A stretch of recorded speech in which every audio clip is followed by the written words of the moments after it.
Hello and welcome back to my channel. Age of romanticism MCQs हम लोग कर रहे हैं। 75 एमसीक्यूज़ अब तक हम कंप्लीट कर चुके हैं। अब देखते हैं 76 है। Who has written the essay the old benchers of the inner temple. ये जो ऐसे है the old benchers of the inner temple, ये किसने लिखा है? तो इसका सही आंसर है चार्ल्स लैम्ब। ये जो ऐसे है ये चार्ल्स लैम्ब ने लिखा था। और चार्ल्स लैम्ब ने जो है अपना career as a poet start किया था। द ओल्ड फेमिलियर फेसेस उनकी सबसे अच्छी पोएम कही जाती है, जो कि 1789 में आई थी। और उनकी जो फाइनेस्ट पोइटिक अचीवमेंट है वो 1828 में आया था, जब उन्होंने एक पोएम लिखी थी on an infant dying as soon as it was born. Charles Lamb जो है celebrated charity school Christ hospital में एनरोल किए गए थे। और यहाँ पर जो है उन्हें उनके जो सैमुअल टेलर कोलरिज जो है उनके फेलो क्लोज फेलो बन गए थे। Who said the poet is a man speaking to a man. Speaking to man, ये किसने कहा था कि पोएट एक ऐसा इंसान है जो कि लोगों से बातें करता है? तो ये कहा था, ये जो सेइंग थी ये थी विलियम वर्ड्सवर्थ की। विलियम वर्ड्सवर्थ ने बोला था, कहाँ पर? In the preface of the lyrical ballads 1798। जब उनका लिरिकल बैलेट्स आया था तो उसके जो प्रीफेस उन्होंने लिखा था, उसके प्रीफेस में उन्होंने बोला था कि जो पोइट है वो एक ऐसा इंसान है स्पीकिंग टू मैन जो कि लोगों से बातें करता है। माई मैन का मतलब है कि may be a subject of thinking, यानी कि कोई भी सब्जेक्ट हो सकता है थिंकिंग का। और whether he is referring to man as a gender और man as in humanity that is women and children. या फिर ऐसा भी हो सकता है कि जो मैन है मतलब उसको वो रेफ़र कर रहे हैं, तो कोई भी जेंडर हो सकता है, उसमें ह्यूमैनिटी भी हो सकती है, वुमेन और चिल्ड्रन, वो जिससे भी बातें कर रहे हों। The romantic poetry is a revival of, जो रोमांटिक पोइट्री थी वो किसका रिवाइवल थी? तो वो रिवाइवल थी क्लासिज्म का। The romantic poetry is a revival of classicism.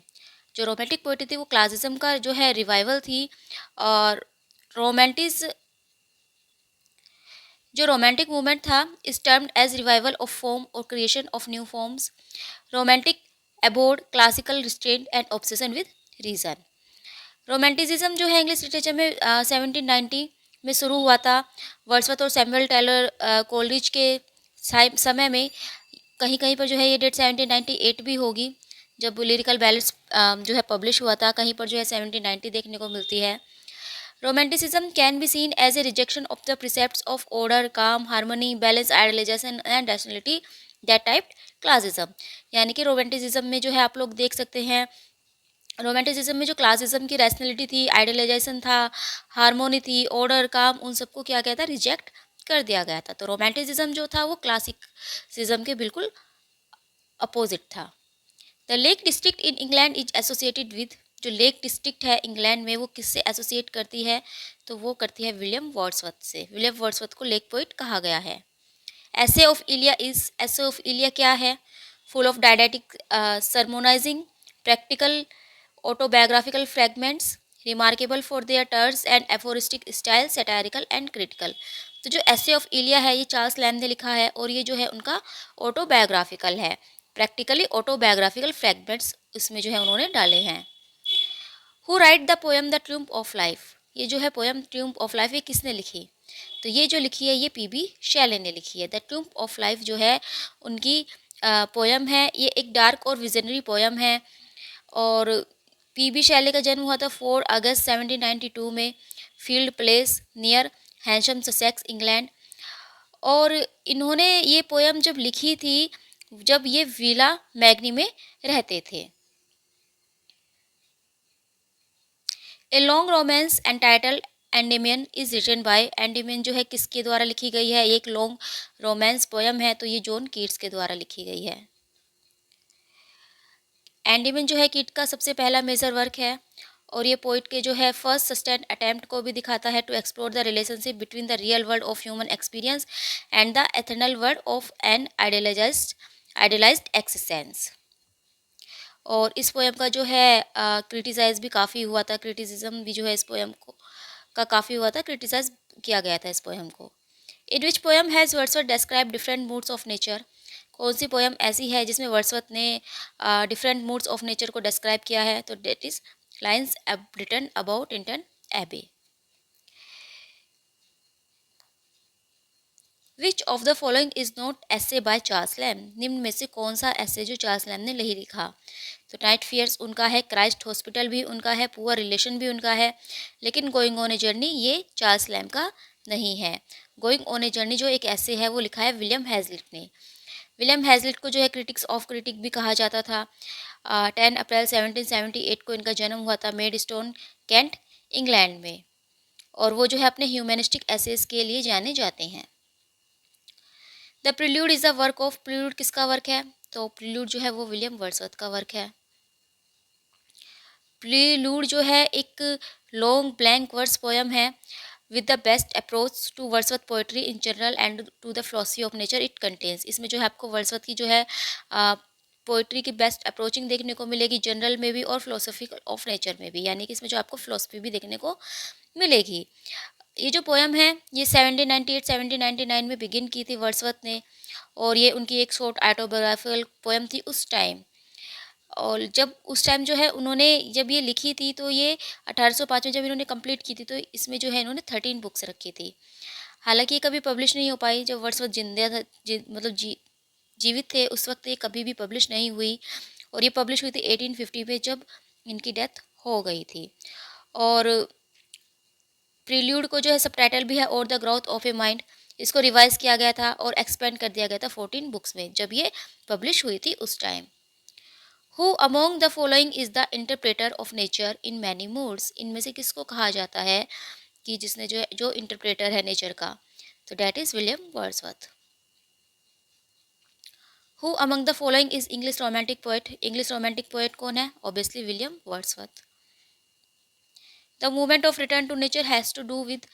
जो रिटर्न टू नेचर का एक स्लोगन आया था, एक मूवमेंट चला था, तो वो कौन से एज में चला था? तो वो चला था द रोमांटिक एज में, जब विलियम वर्ड्सवर्थ आए थे। विलियम वर्ड्सवर्थ ने जो है मोस्टली पोएम नेचर के ऊपर ही लिखी थी, और उनका यही कहना है कि नेचर की ओर, प्रकृति की ओर वापस लौटो।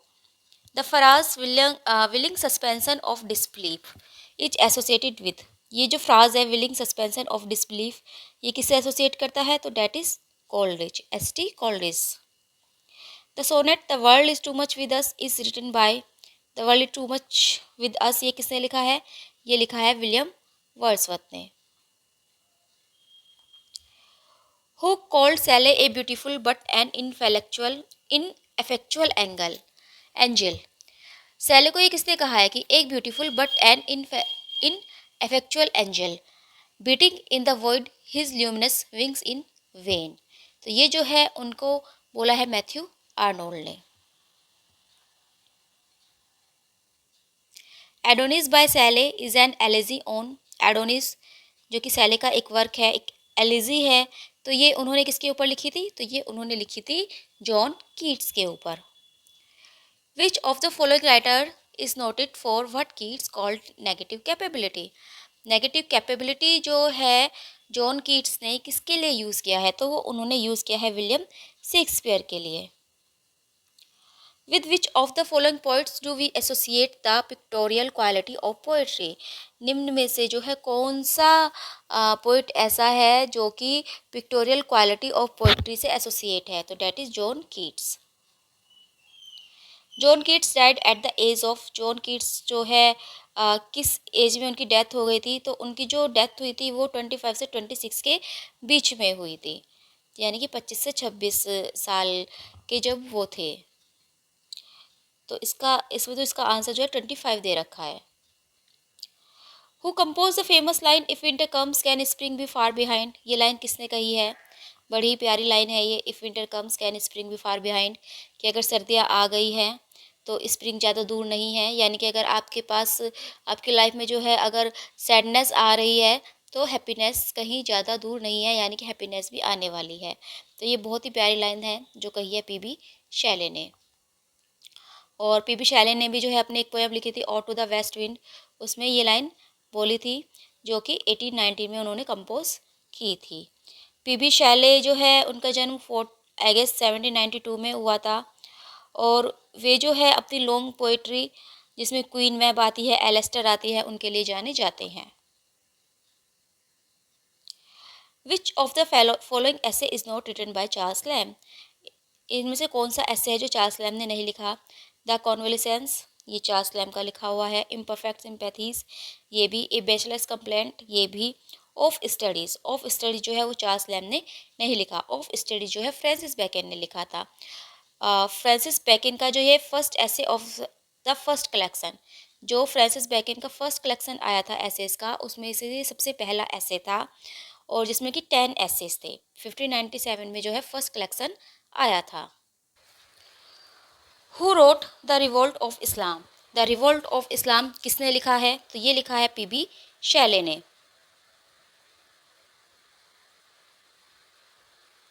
द रिवोल्ट ऑफ इस्लाम जो है ये एक पोयम है जो कि पीबी शैले ने लिखी थी और ये पब्लिश हुई थी 1818 में।